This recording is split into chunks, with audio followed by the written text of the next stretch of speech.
Dragon গাছে কুড়ি থেকে ফুল হওয়ার পর আর সেই ফুল ঝরে যাবে না বা হলুদ হয়ে পড়ে যাবে না, ফলটাও নষ্ট হবে না এই পদ্ধতি মেনে চললে। দেখো এখন বিকেল 5টা বাজে, কুড়িটা ফোটার মতো হয়ে উঠেছে। ড্রাগন গাছের ফুল সাধারণত রাতের বেলা ফোটে, দিনের বেলা ফোটে না, আর সেই পরের দিন সেটা ঝিমিয়ে পড়ে। সুতরাং এর পরাগায়ন সাধারণভাবে ন্যাচারালভাবে যেভাবে হয় সেভাবে হয় না, কারণ পতঙ্গ বা প্রজাপতি এরা সকালবেলাতে ফুলের উপর বসে, আর এই ফুলটা ফোটে রাতের উপর। এই ফুলে একটি ফুলের মধ্যেই গর্ভকেশর এবং পুংকেশর দুটো থাকে।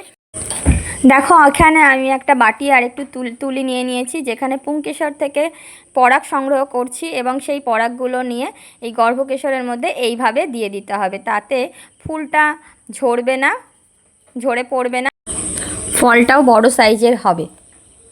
ড্রাগন গাছের ফুল সাধারণত মার্চ থেকে সেপ্টেম্বর মাসের মধ্যে আসে। সেপ্টেম্বর মাসের পরে ড্রাগন গাছে আর কুঁড়ি ধরে না। আর এই ড্রাগন গাছের ফুল থেকে ফল হওয়া পর্যন্ত এবং সেই ফল পাকতে মোটামুটি 1 মাস মতো সময় লাগে।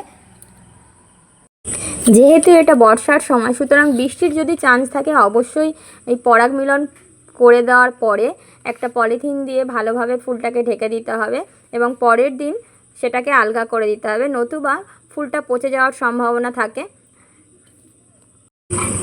তো ভিডিওটি কেমন লাগলো অবশ্যই জানিও, ভালো লাগলে একটা লাইক করে দিও, আর চ্যানেলটা সাবস্ক্রাইব করা না থাকলে চ্যানেলটাকে সাবস্ক্রাইব করে দিও। দেখা হচ্ছে আবার পরের ভিডিওতে, ততক্ষণের জন্য tata, bye bye, good night.